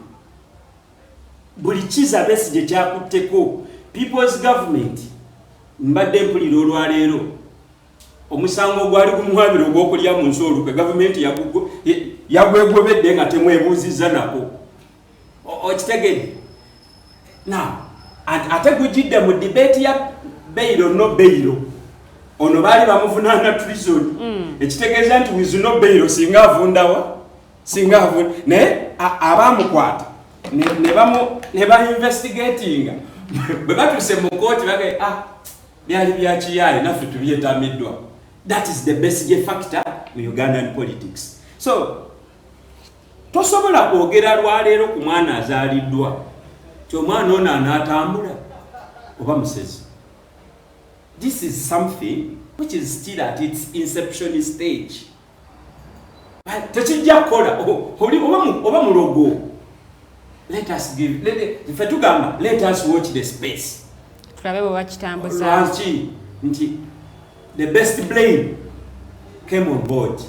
Man, team erimu Mike Mabik. Team erimu Walter Mukaku. Team erina Deep Fear John Kennedy James alongside Chiza Betsige. Nenga ku luwingi waliyo Elias Lukwago. Go batotidde. Toli mu politics. Oyinza okubanga oli mu kirala ky'otannabakola ki? Deputy yabegaseko. No, it is too early. No, wagambye. Can you twala after this? No, ngenda kujitwala honestly because today is my day. I told you ndimupate mood because my leaders. Ne wagamba oli independent. I am independent as far as the FDC is concerned now. Mark the timing now. But politically, I belong to the opposition, and every positivity in the opposition, it is mine to amplify. Right? But then kugamba nti msijene play nje mbadde. Okay. Kakati njagala kutegeeza tugamba nti bano baze begatte ba Kendro Kyamuzi ba Mamike ba Mukaku nyabo tekikwewuudi enyamiza itwe kwegatta nga bakola strong opposition basindikize mwami we kakuta Museveni ku ntebe ompajiza NRM ezijikumye nga y'amaanyi Moses yali muyekera teyali wa Katumba Wamala yali muyekera teyali wa NRA. Different formations ezali mu nsuko nga zirwana dayo obuzeba elda. No, if they did succeed bali ba failure mwajane Katumba Wamala Kampala mwajane Moses ali Kampala bano ba ali ba Moses muba incorporations mu NRA in the 90s bade muntu mukulu. Yes, kitufu.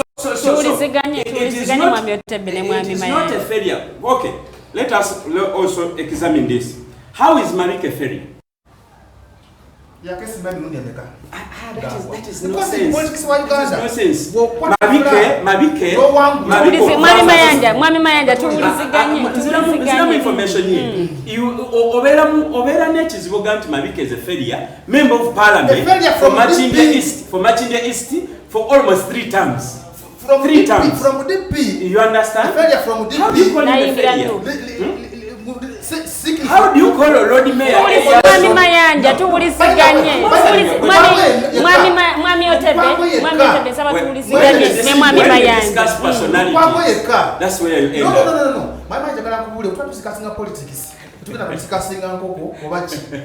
No, we can discuss principles. Those people and philosophy who make politics. So similar. So tosobola kuchewala. Yes. Era tukola ati ogende ku Besigye ate mugambi tulagala mwogerako.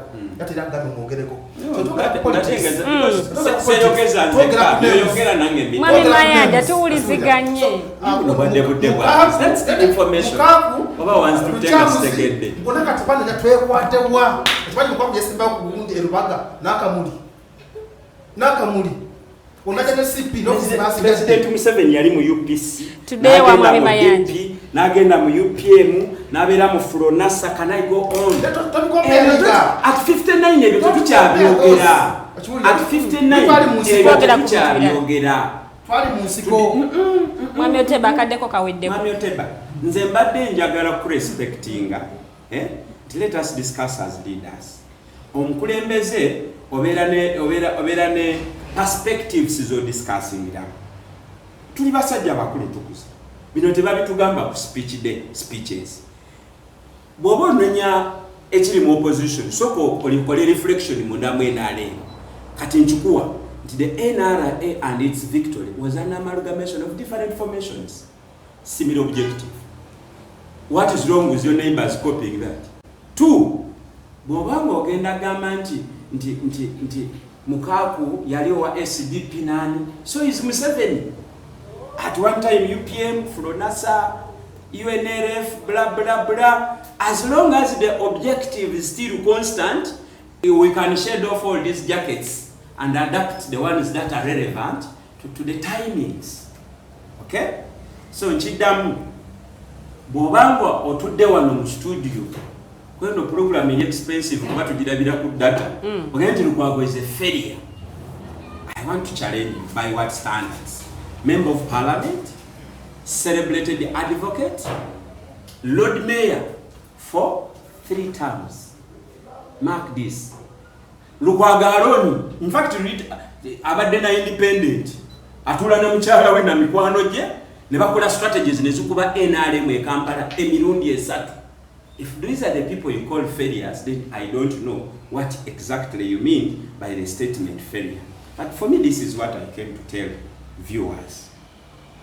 It is true, tulina challenges in Uganda.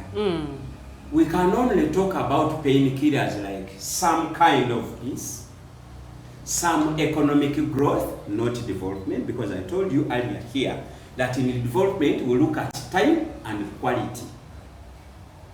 In growth we can talk about increase in quantity. Okay, waliwo enguudo ezizimbiddwa.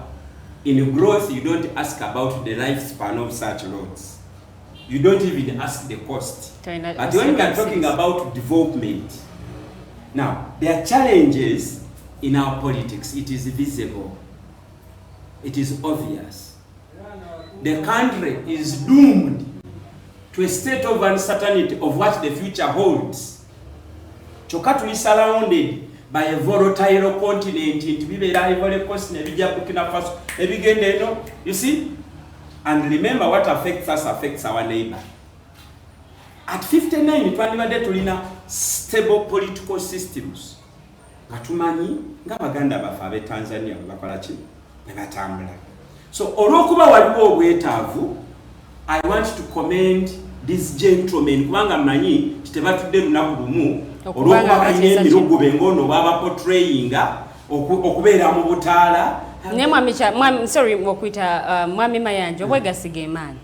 Bwe tulaba kisinde kino nti ebibiina ebimu ate tebisobodde kubanga bibeegatta. Komo mulimu National Unity Platform, mulimu DP, mulimu NT tebasobodde kubanga babeegatta. Nagambye olubereberye omusajja lwe bamugamba nti nafunye olubuto si lwagula obusuuka. Otandikirawo okuteekateeka. Okuteekateeka kyanjawulo. And trust me, okuteekateeka we kuli kubanga President General wa ANT ya confessing nti yatuukiridwa. Yes. Equally, President Norbert Mao naye yatuukiridwa.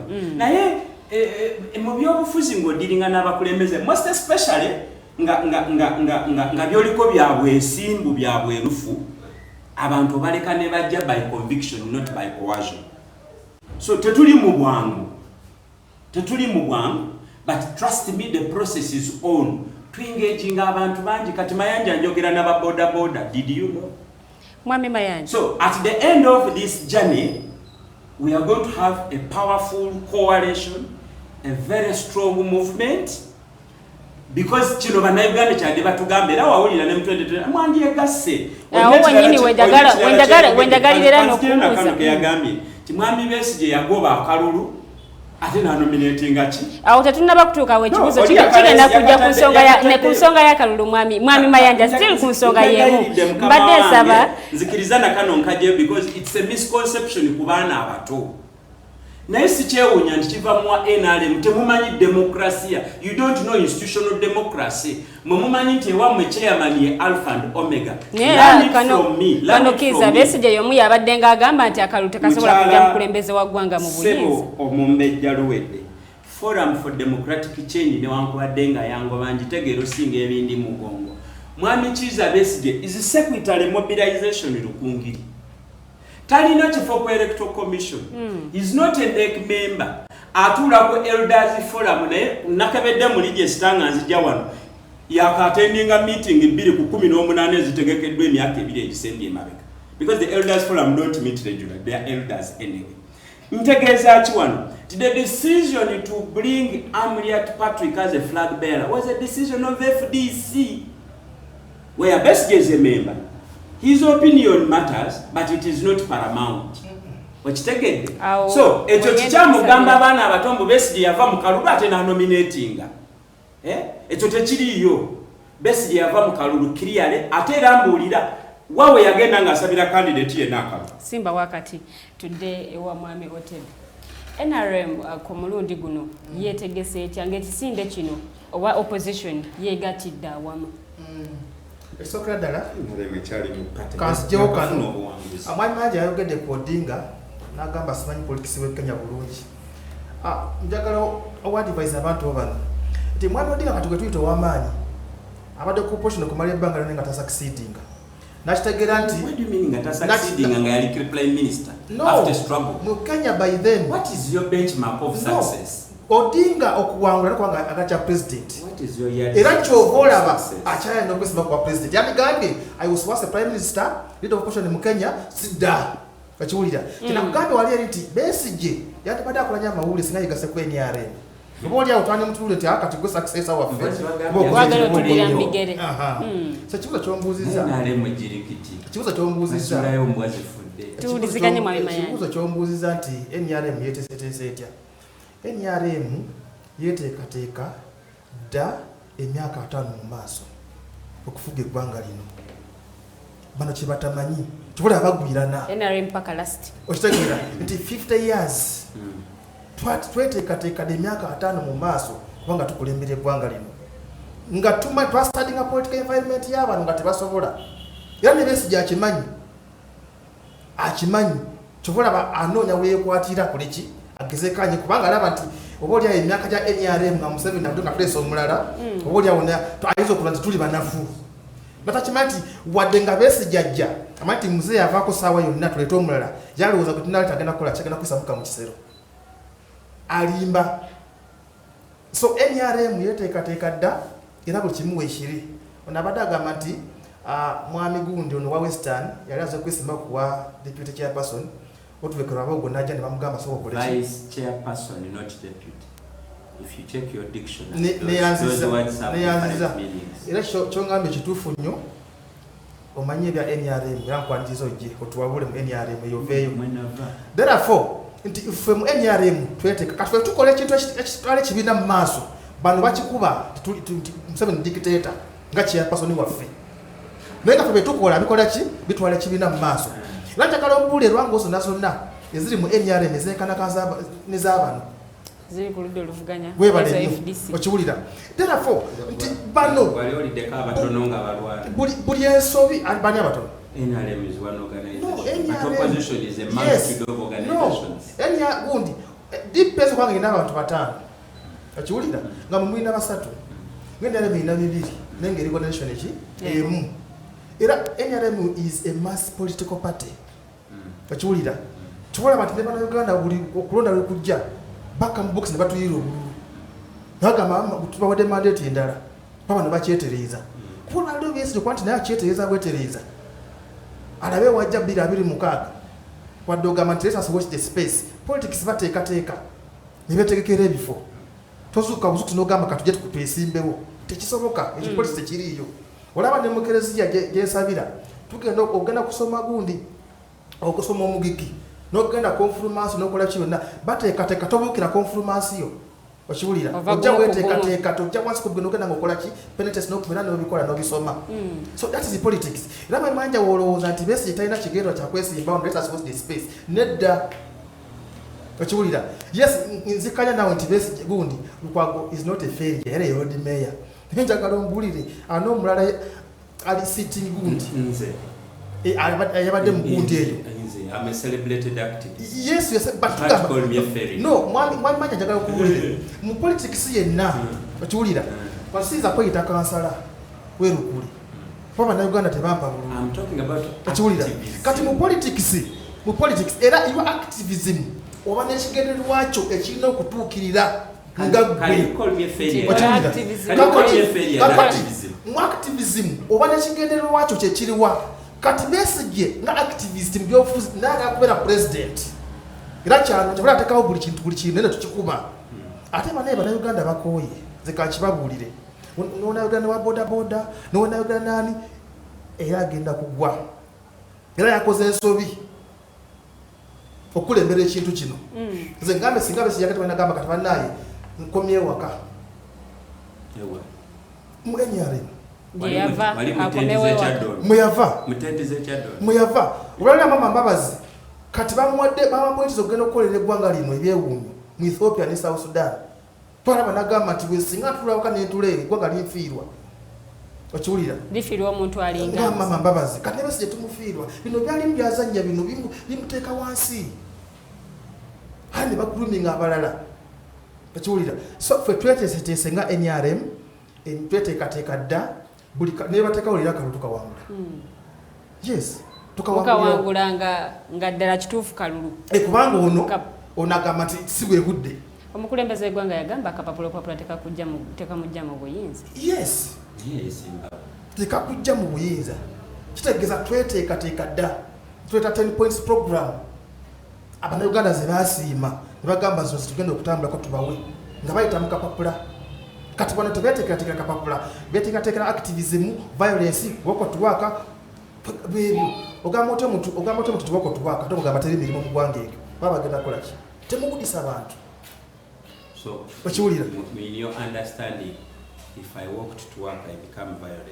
no otosobola gamba nti wokotuwaka ate ng'ogamba abantu nti Uganda terina mirimu babalagawa wokotuwaka but people are unemployed wokotuwaka that people are unemployed chechi. So unemployed people are not supposed to work. No, can't be work to work. They are supposed to fly. But you are saying that unemployed people must fly. No, they got to tuliziganya Mwami Mayanja mbadde nsaba Mwami Mayanja akaddeko kwa Mwami Otebetsi. We have to manage violence. What do you mean by being violent? But you have to watch a gun. That's why what makes me violent? Mwami muntu era bamwe FDC. Yagamba nti Uganda lero wetuuse. Butunda political atmosphere ya Uganda tekyetaagisa violence oba arrogance. Omukulembeze agenda okukyusa Uganda. Olwaliro Museveni muntu bakuteseganya naye. Okiwulira kati bano ne balemera kikola omusajja tebamugoba ne wini kiza ate badafuza abanye abandizimbe FDC okiwulira n'abagamba tugende tuzimbe emirandira okiwulira ne olwaliro tebakiyiganga era baze kuki ku forces of change changing what banakanda bakimanyi nti tosobola kutusa government ya Uganda red card tweeters bewadde red card abafudde mu ggulu mu kisaawe ky'ebyobufuzi tubala kugambye feba NRM ne chairman wa Fumulungi yafulaga mbera waffe 2026 tuli mu myaka chai muri mu kunyumirwa bunyumizi tuliwa bunyumirwa embozi z'abano ekiwulira na kuteekateeka ba agents bafe oba oli awo plant batukola ki era 2026 NRM ngenda kusukwalenga waggulu nnyo bano ke batandise ebyo ate bagala kubabulya amazima kibula amayanja agamba nedda don't bet about Besigye tomwogerako that's what the space uwa kyaseko kyekyo tuddeko ewa Mwami Mayanja. Mwaliwo omukyala omukuba ku benegomba mu politics bamuyita mukyala Aida Nakuya. I like her resilience. Naye n'ekigambo kye yaleeta ku sheno olumu we twakyalako naye wano yayogera ekigambo tikati tukola generational politics. Era wano alina standards they are setting naga nti regardless of your political ideology what matters most is the generation. Now, in the generational politics, I don't think it is wise we discuss personalities. Because once we choose to discuss personalities, we don't draw conclusions. Do you know why? Yes. This Jolwarero Ogabe easy, a revolutionalist. So what's your Gabota? Yeah, revolutionary. You had me. You had me. Omuntu atekawo enkyuka ng'atekawo kulwa okuyamba ye. Tosobola kubutamu discussingako. Okay, fine. Bino sigenda bikukaka biyingiramu. Ulina kino. Nakuya. Simanyi bayaga settlement nga amaze okumwa mu Burundi mu Human Rights Commission. Yajogerera. Bali amaze okumuwa. Aida Nakuya akola mu Human Rights Commission. Mukyala Nakuya Aida. No, njye bali tegeze ko no mukyala omwala. Nesi yoyo. Mukyala yoyo Aida Nakuya. Tukomewo. So chiche ngamba nti Besigye yerwanako yekka ng'omuntu. So si mmwe. Okiwulira. Kyokubona banti mukaluka nakawedde kweta Patrick Oboya Mulyati. Bana Besigye yanonyako gunda akalu. Janonyezako gunda akalu kwago. Okiwulira. Era njagala kukwasa ekyama wano.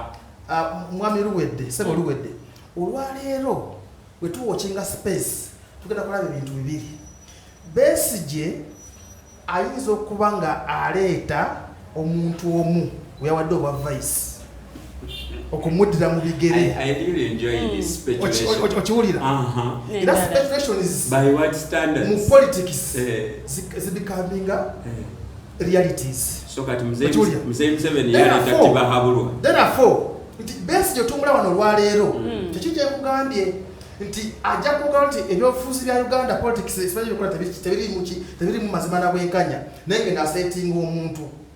Okiwulira? Kubanga olwaleero gundi Elias Lukwago afukamirira Besigye. That's why I'm saying they are failures. Bwe ngwa mu DP nagenda musuubi nagamba kati mbuukirewa. Yamala kukwata gundi ya FDC naye yali ayitawo. Yamala kadi ya FDC. Mwami. Anti kati ochegamba nti yali akyaliko naye kati is a failure. Okay, mwami Otebe toyanze katsoke tudde wa mwami Mayanja. Mwami Mayanja. Manyi nagambe lero ndi mu pate mudu sinaba kujayo kunjala. Era pate yo yennyini ya FDC okusinzira ku beliefs ze mwino kwanti akalute kasobola kujja sokolize ekibuzo kyange nti akalute kasobola kujja mwami Museveni mu buyinza. Alternatives kize mwinawo ku mulundi guno. Nze discussing a tactical organizations kumpewo. Because omulimu gwange mu kisinde ekipya nagenze mu overt operations. That's where we discuss tactics. Naye mu politics, if we are growing a democracy, siraba kizibu ki, especially after the amendment of Article 102B. Sirabira ddala kizibu if Besigye chooses to stand in 2026. I don't see any problem as per the current constitution. No, let me make my submission. Equally, I don't see anything wrong with Besigye choosing Lukwago, Omukago, Omabike, Omayanja. In fact, I can listen to Besigye more when he talks about nationalism. Baranga mukuzimba nangu badenga azimbide mu camouflage. At the bottom of his heart, azimba Lukwago, Mayanja, Opio, Oba Mutema. Right? That is good politics. It is a sign of patriotism. It is a high expiration of nationalism. So, kufronti zona Besigye gwe depicting anga failure, zendoza this time around awangula. About 2026, of course ngabe nagambe nti ono mwana yakazali. Tandabana kuvaako kalira. Naye aliko mulambike kati njogera Luganda ono mwana mulambike wandira meka bili esawa yonna ajja kubaako essula gyaleeta mu bulamba abana Uganda kati bino byobadde obuuza 2026 it is too early tukyali mu 2021 ekisinde kikoleddwa mu 2021 kwetegekera 2026 mbadde nsaba okwotinge ebyabadde mu press statement here because that is the only authority that we can cite now. Bwe babadde balonkigaga tukoze ekisinde kino tukitwala 2026 is that what they say? Bye bimu ku bye batunuulidde. Bwe tunula wano ngoba omanyi ndabye effaani oba ndabye chef. So bye batunuulidde it is their secret.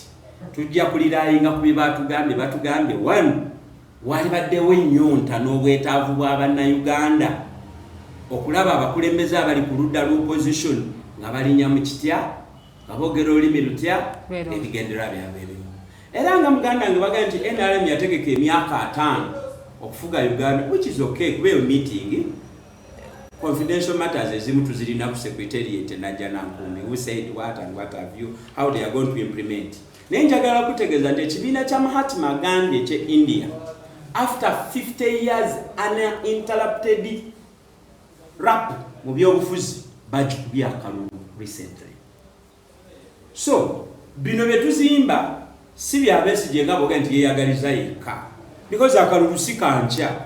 We still have 5 years okudda mu contest endala nani ne NRM. What is wrong with us okweteekateeka okutuukiriza ebiruubirirwa byaffe ng'aba opposition? So nze ndowooza nti kino kirungi nnyo naawe wandibadde okiwagira, because we contradictings. Bw'otunuulira NUP ga Kyagulanyi osooka n'omuyita Ronaldo ate nomala n'oga nti ono munafu nnyo ogerageranya kwani. Yes.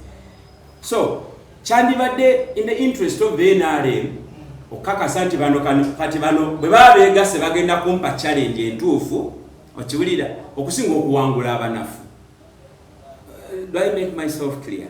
Therefore nze ndowooza nti politically oba oliwo NRM oba oliwa FDC oba wa DP, unity y'abakulembeze mu politics kikulu. It is something that we are actually saying. Kitwadde kyokka tulina celebrating this independence.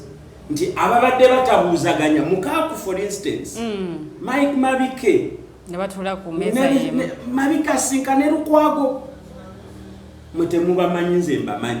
For me that was the climax of my era nsaba Katonda ti guno omwaka gwa 5 akulembeze ffenna Mugisha Muntu ne squad ye Chairman Mao ne team ye na Robert Kyagulanyi Center ne NUP. We are talking kugambe wano nti nalabyeko omwogezi wa National Unity Platform Mwami Joel Ssenyonyi yaga nti ekisinde kijidde budde okutuufu, most especially ebiruubirirwa bwe bibanga bye bino ekitegedde. Naye bw'obanga ogenda kwogereza omukazi gy'ogenda manya maka naawe okola ki osooka kwetereza tu lw'okonkona si lwe baggulawo. Therefore NUP is informed, ANT is informed, DP is informed. NUP bwe naaba tesobodde kubeegattako. It is okay. Musa bwe yali akima Abayisirayiri e Misiri bonna tebajja.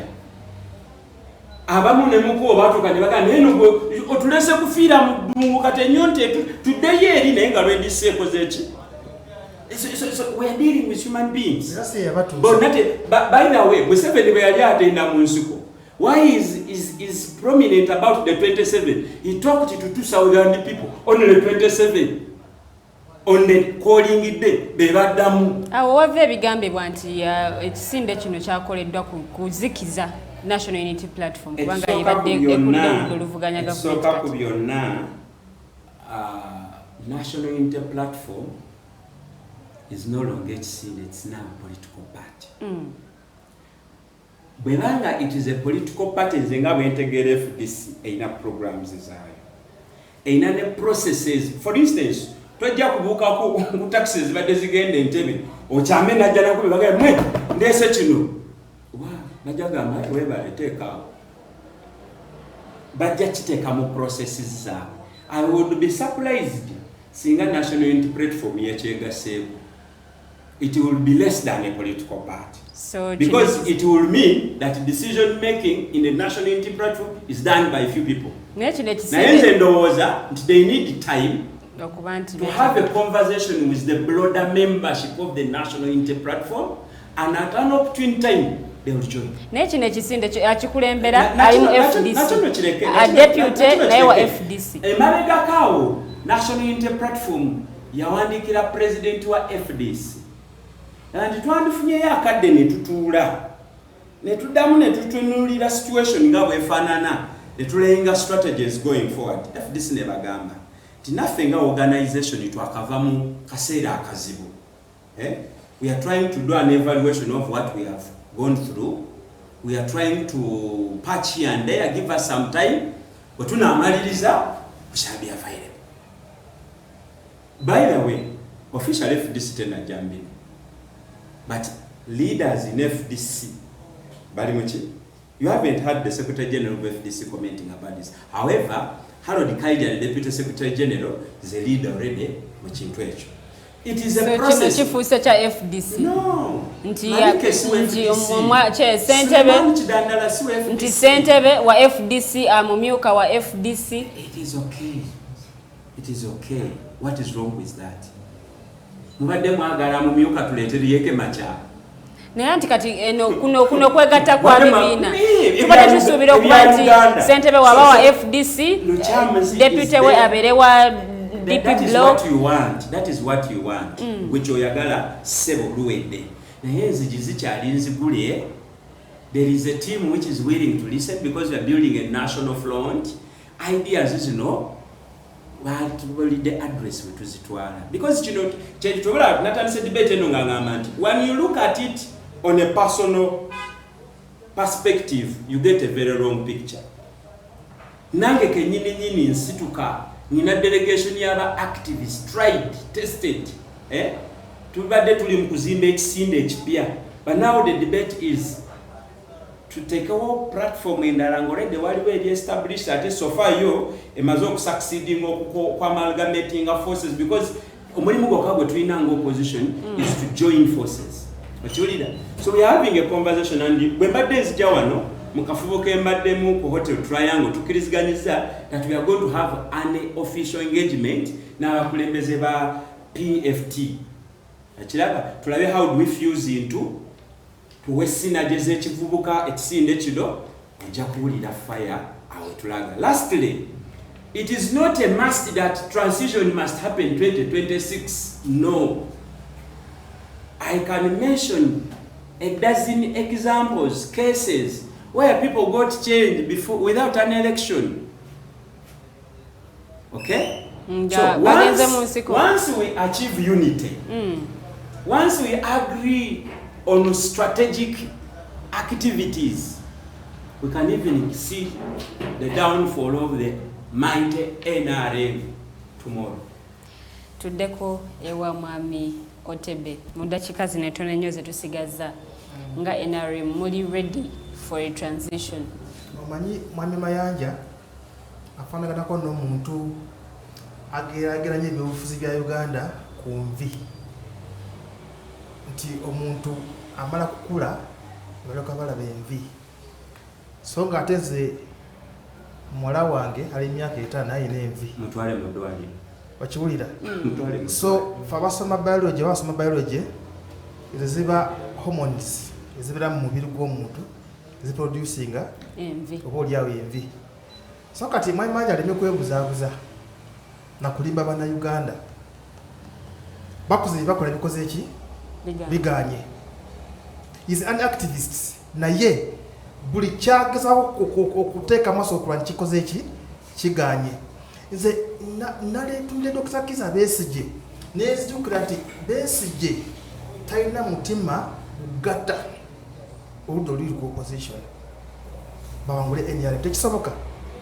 From TDA balonda Mbabazi yenagamba nedda sibiriimu era ne FDC yagikutula ekyokulabirako unatugambe bulungi nti Besigye mu FDC akolanga elda era ndowooza yisa abakunzi w'erukunjiri bakiwulira naye Besigye yalaba nti abantu abali mu FDC avudde ku bwa president mu FDC n'avaayo egundi Entebbe road n'agenda e Katonga atandika okumenyamenya FDC okutuuka n'olwaleero kyovula nti FDC talina muntu ali awo nti gwe yateekateeka asobole okubakwata flag omulungi yatulabiriza kwa Muriati era Besigye kyakola olwaleero yasinga mama Mbabazi obululu twabimanyi Amuriati yasinga mama Mbabazi obululu yes kyogamba twali tuze kulaba asinga Mbabazi twase tuze kulaba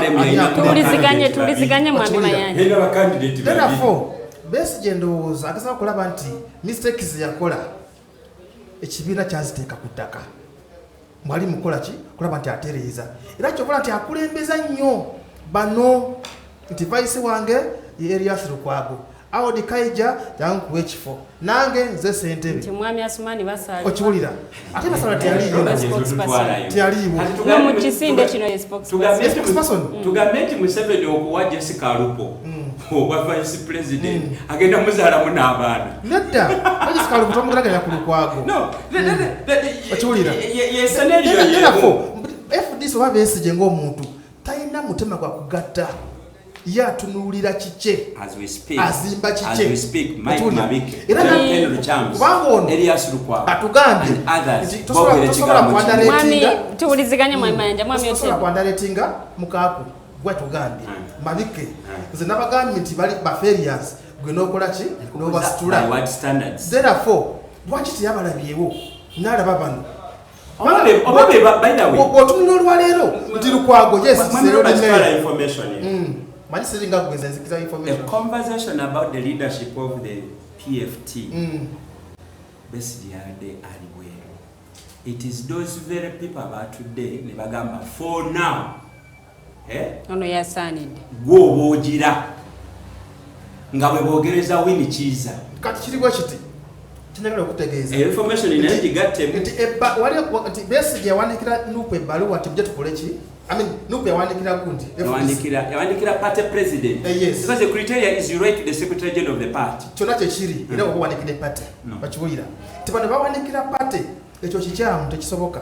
Singa olwaliro owuli ebiri munda. Nupe teri happy at all ku kintu kino kyafuumingiddwa. Era bano tetulina kulinda spokesperson naffe tusobola analyze ensonga ne tugiraba. Spokespersons bano basoma journalism basoma PRO balina mukozi unit nti PRO kyaluka n'okujja okusiiga akazigo oba kirungi oba kibi nti enguudo zonna tuzikoze okiwulira nti kirungi oba si kibi kati kyajjo tugamba kati this time round gwe spokesperson w'ekisinde ekyo okiwulira otugamba nti kirungi nate ffe abalabi tukola ki tugamba nedda okiwulira si ku papa musoke munabe mu ngalo tugenda kujjula mulye era ntunula kamera nenga abanayi temukuzabuza abavubuka ne mbakomyawo mu kkubo simanyi ababoda nga mbanonyako obuganzi muzimbireko ekintu kyammwe wekubuuliza ekibuuzo nti are you ready for a transition nti bwe kiba kizze obuyinza muli ready okubuwaayo n'okubukiza okuyita mu kalubu yes enkyukakyuka egenda kujja neera mundamu NRM tetuli bakuvaawo kati NRM paka last. Tetuli bakuvaawo kati. Omanyi lwaki? Twandibadde tugamba tubaweeko nabo. Bajje tulabe. Naye tewali gosobola kuwa. Tewali. Batunuulire aliwa. Kano Kiza Besigye bw'anaabaze. Muwe Kyagulanyi because Besigye mulalu. Muwe Kyagulanyi. Yafuna obululu obumala to convince you that is popular in Uganda. No. Bwe bubanga obuyinza bagaba bugabe. Omanyi bano. Muwe Kyagulanyi. Bano kye baagala tuwa kasitooba second to President Museveni. Osobola. Si bwe kiri. Tekisoboka. This man has tested it. Besigye. Ebisanja bina. Nala tekikola ki? Tekisoboka. Kyegamba nti kati ffe. Enkyukakyuka tugirengera munda muffe aba NRM nti mukuluno muleeta kada mulala kuddi mukulonda okuddako no kiba kituuse nga tulaba Ronaldo waffe namba 7 kakiwulira Ronaldo waffe namba 7 nti kati afunye injala oba nga tuleetayo omulala musabjusi waali ate agenda kusinga ono ate waffe tuteekateeka abakulembeze okusinziza ku mulembe ogwo wa politika atmosphere eri mu ggwanga tetulinga bano nti olwa nti ebyobufuzi bya Uganda tebikyali radiko si byakufuutuka tutaddemu ekibuli biki Abaganda baagala emirembe twakibasigamu ffe ng'NRM gyemirembe gye mwali okiwulira so kati bano singa tebatuusa mindset yaabwe mu kalulu akawedde 2021 yali preaching emirembe asooka yali Kalanzi that lady ono owebusoga bungi Number 2 champion wa gospel ya politics goyogede General Grigori Mugishamuntu. Can we count? Yes. His achievement. No, Muntu is a new man. Because mwamu tugamba era bwe mwava mu FDC mugenda mu embulensinga mwabagaba Muntu ekizibu kyalina namwe kye muyina bw'ogambye nti tetupapa politics you have to hurry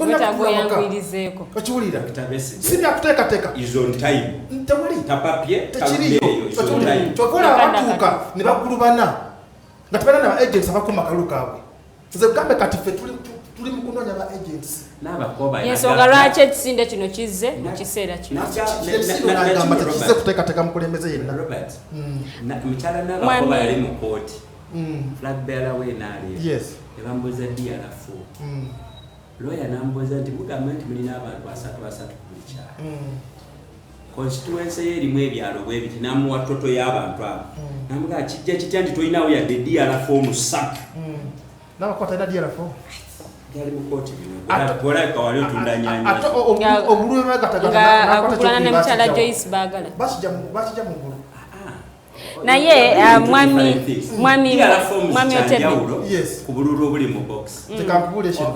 mwami Otebe ng'omubawumba submission yo so that tumaliza kenyini nali nesimbyewo mu polling station emu omwana teyandetera DRF kakiwulira naye nga ali agirina namunonya oluvannyuma n'akola ki n'agiipa ese agifunirawo era singa nawaba mu kooti sandi badde nayo but after I got it bakiwulira so ngamaliriza nga bw'oŋŋambye nti bannayuganda mbadde mbasaba this time round bano bamayanja bali kubabuzaabuza babakoze buli kimu ekisoboka nekitasoboka ku nsi kuno but they have failed bakiwulira bakingamba they have failed nti bw'obanga oli mu political hierarchy ku ddaala ly'abeesige ayagala bwa president terina kirala kyakola ki kyagala naye bannayuganda buli kimu bakirabyeko tekikola ki tekikola kyova olaba nti olwaleero bayimiriddewo ku lwa NRM n'okutwongera ki emyaka emirala mu maaso lwaki bannayuganda temuyingira mu bisinde bino mukole kubanga tulina mugundi obubi nti covid yakola ki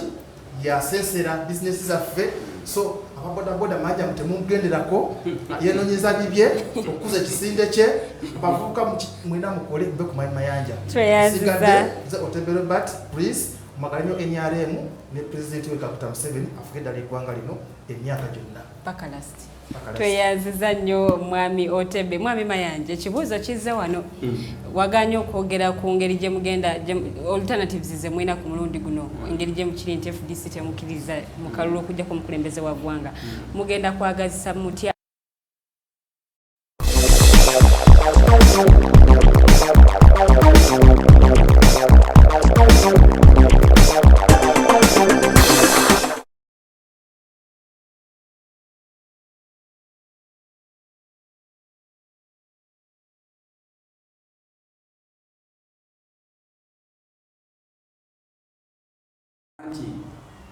tuli bangi mu langi ez'enjawulo tugamba nti ebiruubirirwa byaffe bye bimu naye tetusobola kukolera wamu era n'oyo omuwulidde ng'ayogera ebya nali mmanyi nti yali mukulu ekimala mu politics tiyategeera what actually happened ne TDA but that is a story for another day. So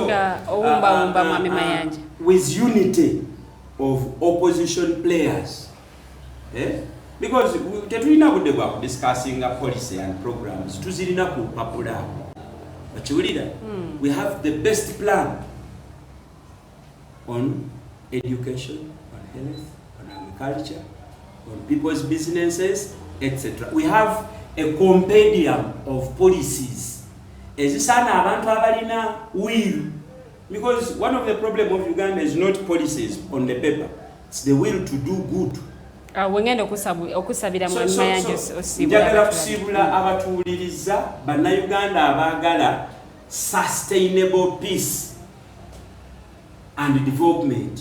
Tetugenda kutambula nga tubikira ebintu ebimu wansi wa carpet kuva 1980 kutuuka 2021 buli kalulu kakontestingiddwa buli kalulu koogeddwako amafuukuule tetusobola kweyongerayo nga tuzimba ekintu ekinawangaala.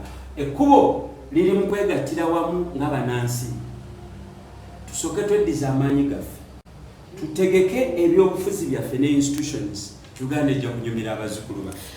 Akuddira mu luyimba taluwoomya wano sigenda kubanga ate nyongerezako ekigambo n'ekimu yadde okubanga ate nsukkawo. Njagala okwebaza mwenna ababaddeko okuva gye twatandikidde mpaka wano ate we tugenda okubanga tuwunzikira show yaffe y'olwaleero. Amannya nze Omumbejja Luwedde Lilian. Mu studios tubadde ne Mwami Mayanja Robert Independent Mind naye ng'ate muwagizi wa kibiina kya FDC awamu ne Mwami Otebe Robert ono nno avudde mu kibiina ekya NRM era nga buli kyonna kyebwogeddeko kansubire ate mukiwulidde bulungi. Njagala okwebaza ttiimu gikozayo Mwami Rogers Tulyahabwe ye producer era nga byonna byolabye ku screen yo yate yasobodde okubanga abikolako wamu n'omwami abadde ku camera mwami Jeremiah Mukibi n'omukyala Anita Musementa. Olunaku olw'enkya Mulangira Nakibinge walinnya ku Mighty Drive ensonga tezigenda maaso mu ggwanga genda kubanga zoogerako bulungi nnyo nnyini ddala. Kambagalize week ennungi tusinkana omulundi ogujja mwera.